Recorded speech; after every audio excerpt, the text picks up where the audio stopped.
So here we start the article written by Azim Premji, Dancing in the Rain. One often hears of high prevalence of child labor in our country. Of many reports I have read, perhaps the most disturbing was a report on the condition of children employed by zari factories in Delhi, Mumbai and other parts of India. It grieves me to imagine children exposed to such inhumanity. So who is I in this paragraph? It's Azim Premji. So he is describing the plight of children employed in zari factory. In the first paragraph, he is talking about the children who are employed in the zari factories in Mumbai, Delhi and other parts of the country. The children are doing a very laborious and strenuous kind of job of doing some embroidery designs on the fabrics, which is a very, very difficult task. Look at the posture, you look at the picture there, how the children are sitting and doing that embroidery work. They sit on the floor and there's a fabric spread on a platform and they have to do that embroidery work, which is a very intricate kind of work, which involves a lot of strain to their eyes and also to their neck. Okay, they bend their neck in a very odd posture, which is not at all good for their body. And then he's feeling very, very sad about such a plight of children, why they are exposed to such inhumanity. It's kind of cruelty against children. What the children have to be doing, they should be going to school, enjoying their childhood, playing, having nutritious food, having sufficient sleep and rest to their body. But here they are doing such a laborious job.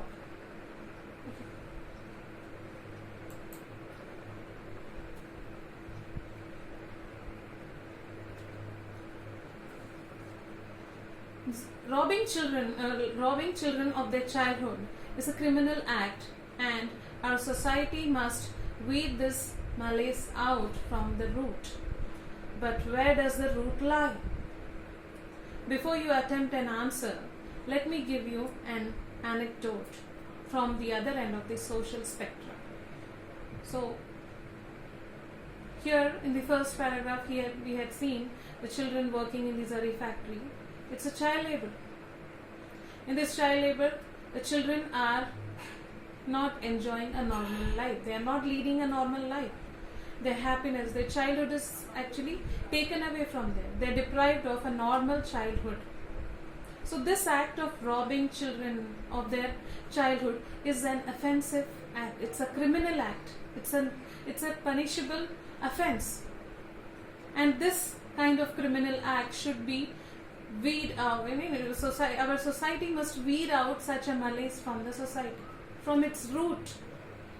Weed out means to remove something from its root. So Azim Premji desires that our society must weed out this kind of offensive, this kind of criminal act from its root. But where does the root lie? Before getting into the roots of the situation, he wants to explain another situation through an anecdote. What is an anecdote? It's a narration of a real situation. So Azim Premji is going to describe a situation. Okay, a colleague in Wipro has a child studying in standard 9 of a reputed school in Bangalore.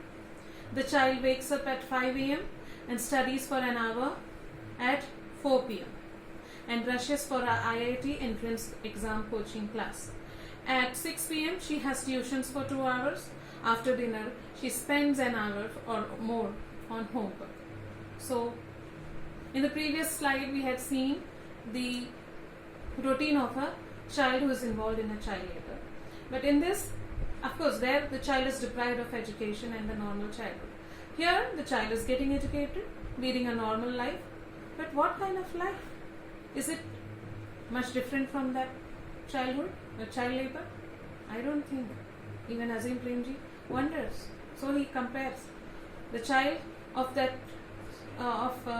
a student, the day of a student who is studying in a corporate school it starts at 5 a.m.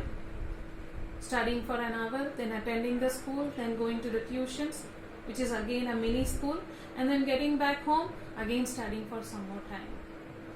So look at the routine of the child. It's more or less similar to the child labor. The child has no time to play, no time to recreate, no time to take rest. So don't you think it's similar? Don't you understand the connection Azim Premji is trying to show between the children working in the Zari factory and the children attending a corporate school? So, next paragraph. I asked her when she gets time to play. She replied that she does not play. She gets half an hour of free time each day, which she spends watching her favorite serial on television. She also added that board exams and entrance exams are very important and that you only get one chance. Is the condition of the child different from that of a child in the Zari factory? Is it not a valid question? Yes. When he asked the child that, yes, you are spending such a busy day doing your study, nothing other than that. So when do you get the time to play? And what did she reply? Well, I don't play because I have to attend so many things. I have to attend classes, tuition, school, and then of course the board exams, the entrance exams. And you see, we get only one chance to clear the exam. So of course we have to work. We have to accept it. So the child has also accepted this kind of busy schedule of her day. She is committed to it, and that is what she had replied to Azim Premji when he asked her about her, recreation and the time of playing. So that's all for today. The remaining will continue in the next class. Thank you.